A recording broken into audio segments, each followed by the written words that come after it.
This is Audible.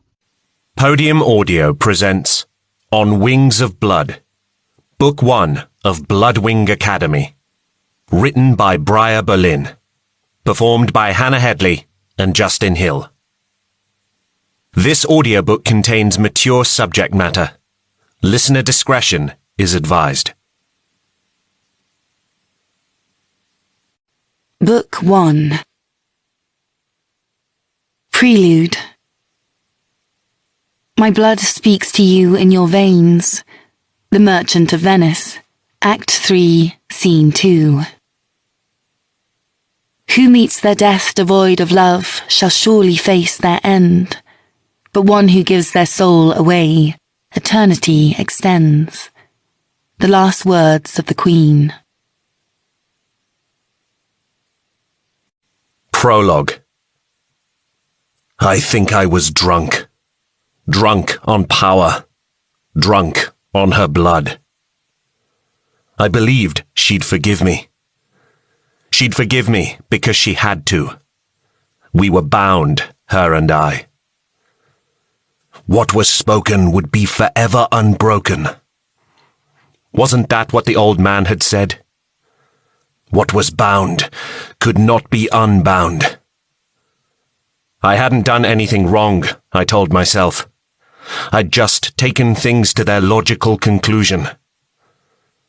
I wasn't going to take pleasure from this. I was hungry. I needed her. All right, maybe there would be a little pleasure. But it would be for both of us.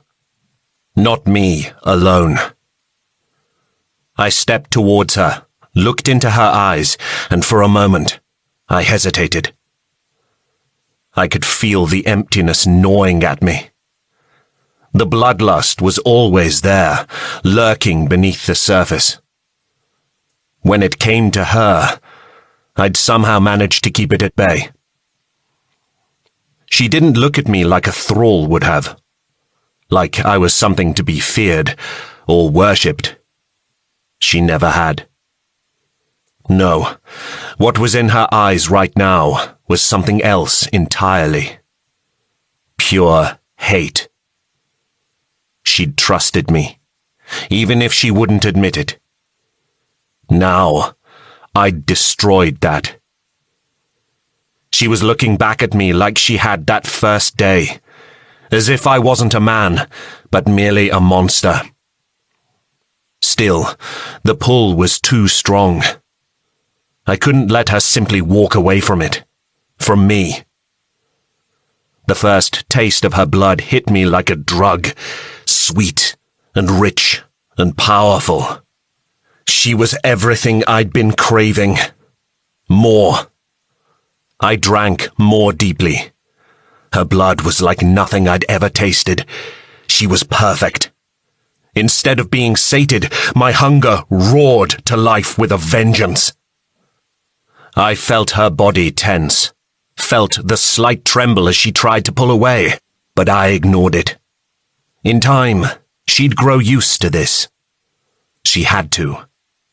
This was our way. Then my fangs were ripped from her neck without warning. The ground around us erupted. Minutes later, as the dust settled and she turned towards me slowly, my bite marks still fresh upon her neck, I knew the truth.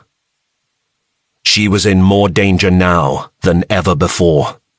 And she'd never forgive me for what I had done.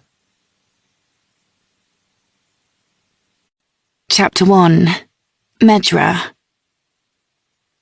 Autumntide, 10 months earlier. The leaves were turning colour when he found me. The last vestiges of summer were fleeing as my imprisonment began. I had died destroying a corrupt god in my own world. I had sacrificed to save the ones I loved. I had gone willingly to my end. I had gone with no regrets. And I had expected the end to stay the end. Fate was cruel. I took my first gasping breath, feeling my soul fluttering violently about within my body, as if uncertain